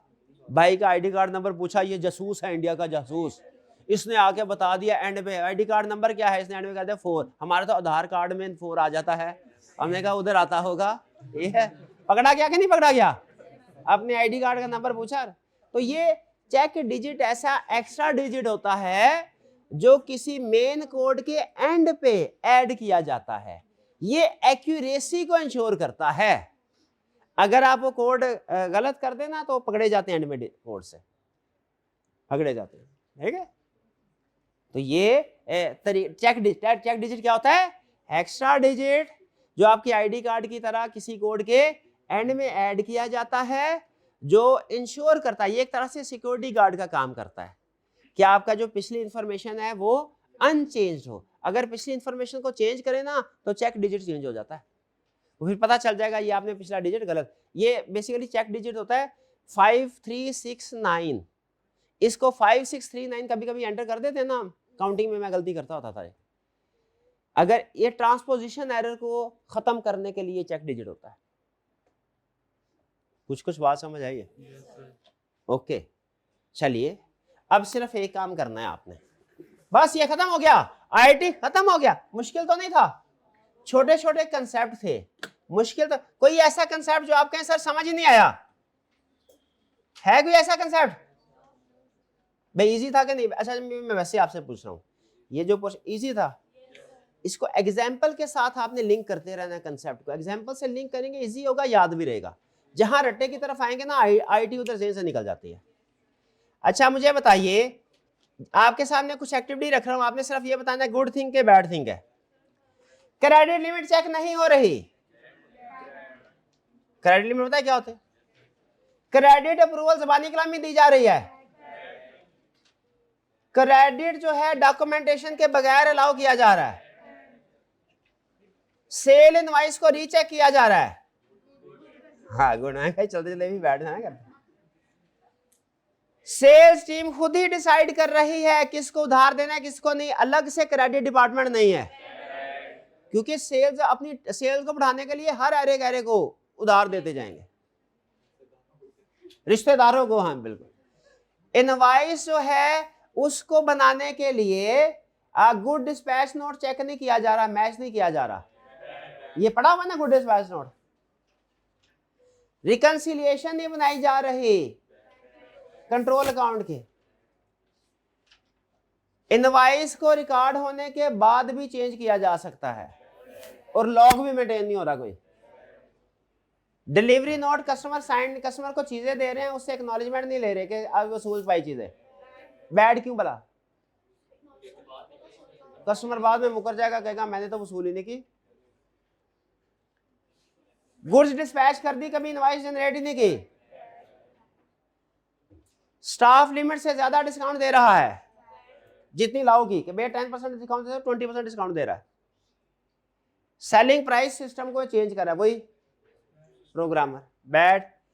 इनवाइसेस इंडिपेंडेंट पर्सन रीचेक नहीं कर रहा। अच्छा रीचेकिंग करना है इनवाइसेस की कि इनवाइस की कैलकुलेशन ठीक हो, पेरोल शीट की कैलकुलेशन ठीक हो, सप्लायर इनवाइस सही बनी है, ये रीकैलकुलेशन करना, चेक करना, रीचेकिंग करना गुड है, और रीचेकिंग ना करना। इनवाइस डिलीवरी नोट के साथ कंपेयर नहीं हो रही, या कंपेयर हो रही है तो रिकॉर्ड होने के बाद। बताइए क्या जो सेल इनवाइस है उसे टी अकाउंट में रिकॉर्ड करने से पहले गुड डिस्पैच नोट के साथ कंपेयर करना चाहिए? अगर कंपेयर ही नहीं कर रहे, कंपेयर कर रहे हैं लेकिन रिकॉर्ड करने के बाद, वो भी बैड। और अगर कस्टमर से एक्नॉलेजमेंट नहीं ले रहे कि उसने चीजें वसूल किया कि नहीं। अलाउ हुआ है मैक्सिमम, इसको क्रेडिट सेल करते हैं 10 लाख, कर दी 15 लाख। Good control. अच्छा वीक कंट्रोल। मैं समझाओ कस्टमर इधर ही बैठा हुआ है, 15 लाख की सेल की है। ठीक है। जिन कस्टमर ने पैसे नहीं दिए उनको फॉलो अप नहीं कर रहे। कस्टमर को मंथली अकाउंट स्टेटमेंट नहीं भिजवाई जा रहे। सिर्फ एक चीज बतानी और सही से बतानी है, सही से बतानी। मुझे पता है एग्जांपल्स बहुत ज्यादा, क्या मुश्किल है? 10 मिनट निकाल के इसको रीड कर लेंगे, 10 मिनट से ज्यादा ना इसको दीजिए। ठीक है। आज क्या करना है, सिर्फ आपने आईटी जनरल कंट्रोल की 6 हेडिंग्स याद करनी है, आईटी एप्लीकेशन कंट्रोल की 4 हेडिंग याद करनी है जो कि आपको याद हो गई है। एग्जाम्पल्स रीड करनी है सिर्फ 2-3 दफा, और ये एग्जाम्पल रीड करनी है 2-3 दफा। डन। कल इसमें से, ये आपकी बुक में है, शेयर करवा देंगे भैया, ये पूरा चैप्टर शेयर करवा दो बच्चों को। चैप्टर, हाँ चैप्टर 10 में, पेज 88, 9 में, सॉरी पेज 88 चैप्टर 9 में। ठीक है। कल इसका क्विज हो जाए, फिर एलएमएस क्विज में भी ये इंक्लूड कर दें। शाबाश, इजी थी ना एग्जाम्पल ये, पक्का। आज का लेक्चर यहाँ खत्म करते हैं। अल्लाह हाफिज।